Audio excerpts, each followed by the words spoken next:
Welcome to Lakshmi's ఇంటి వంటలు. మీకు మా వీడియోలు నచ్చినట్లయితే please do subscribe to my channel. ఈరోజు నేను మీకు కొబ్బరి పొడి ఎలా తయారు చేయాలో నేర్పిస్తాను. దానికి కావాల్సినవి ఒక పెద్ద కప్పు ఎండు కొబ్బరి తురుము, 1 స్పూను ఉప్పు, 2 స్పూన్లు జీలకర్ర, 3 స్పూన్లు ఎండిన కారము, 6 వెల్లుల్లిపాయలు. ఈ స్పూన్ కొలతతో తీసుకున్నాను. 1 స్పూన్ ఉప్పు, 2 టేబుల్ స్పూన్లు జీలకర్ర, 3 టేబుల్ స్పూన్లు కారం. తయారీ విధానం: ముందుగా పొయ్యి వెలిగించుకొని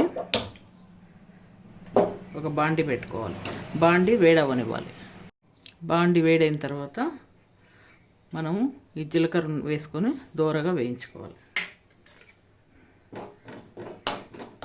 మాడకుండా వేయించుకోవాలి.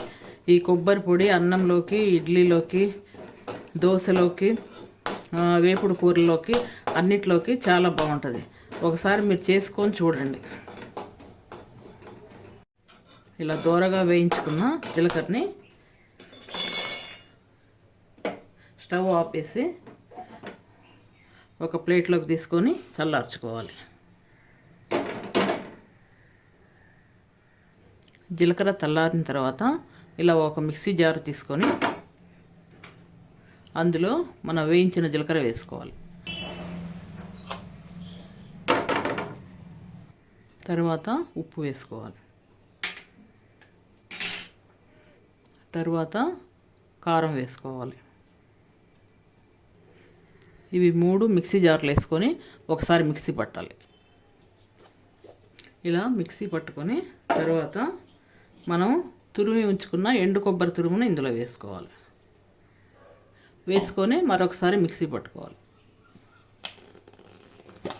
ఇలా కారము, ఎండు కొబ్బరి తురుము, ఉప్పు, జీలకర్ర అంతా కలిసేటట్టు మిక్సీ పట్టుకోవాలి. తర్వాత ఈ వెల్లుల్లిపాయలను వేసుకోవాలి. వేసుకొని మరొకసారి మిక్సీ పట్టుకోవాలి. ఇలా అన్నీ కలిసేటట్టు మిక్సీ పట్టుకోవాలి. అంతే, ఎంతో కమ్మనైన కొబ్బరి పొడి ఇలా రెడీ అవుతుంది.